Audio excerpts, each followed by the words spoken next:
Springtime is here at Enoree Station, and we're going to get back to work in the cottage today.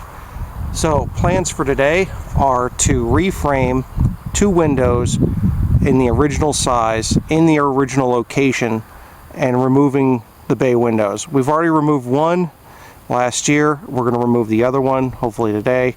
I got a little bit of corner bracing to do, and yeah, so let's get to work. Okay, inside the cottage, you can kind of see probably there's 2 studs on the left hand side of the frame that are further apart. That's the original window location, so we're going to be putting the window in right there, but at the height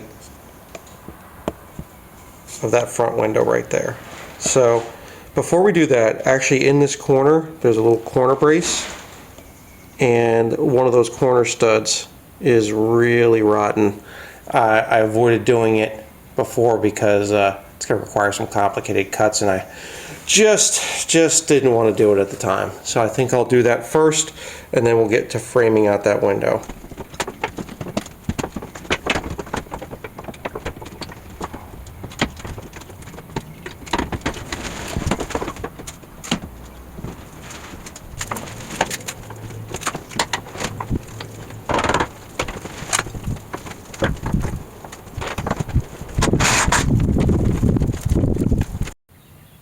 Okay, we're back to work here at the cottage.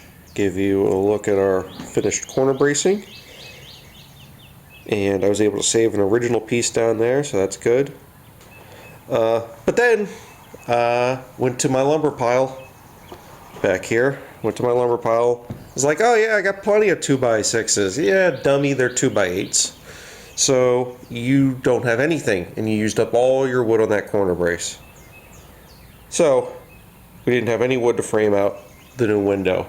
So I went and got a whole load of 2x6s because we're going to have to frame out right here, and we're going to frame out this big old window. They cut a lot of the studs when they put this big bay window in. The stud on the left with the siding still on it, that was originally a double, and then there's a single, and then the one on the other side of the window, which is I guess third from the left, that should be a double as well. So we're going to put in those 2 double studs first, and then we'll work on a header and a sill.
Okay, now that we're done framing in the easy window, we'll get to this one. And I want to do this a little bit more safe and organized than I did it the last time. So what I'm going to attempt to do is chisel out this old glazing, remove the panes one by one, and then get rid of the frame. I think that's the safer way to go about it.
Okay, back from lunch, and thought about this quite a bit as I was eating, and I really want to be able to save. We've got original tongue and groove over this opening, and original tongue and groove under this opening.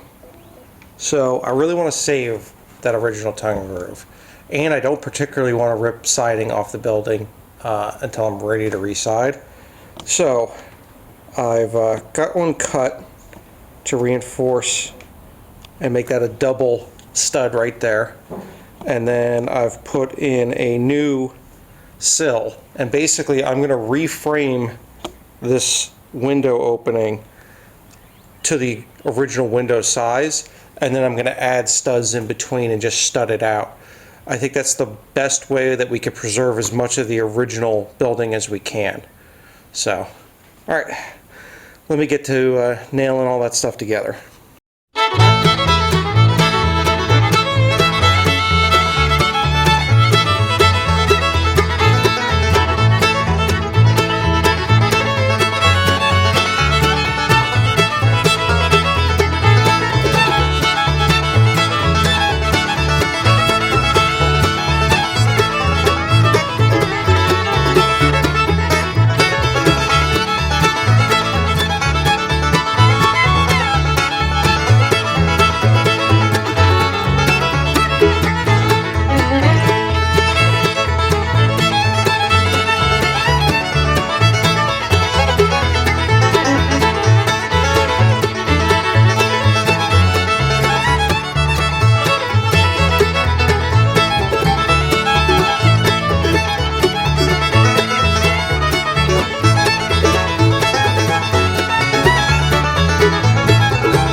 Well, I don't know when it started or stopped recording, but we're all framed up.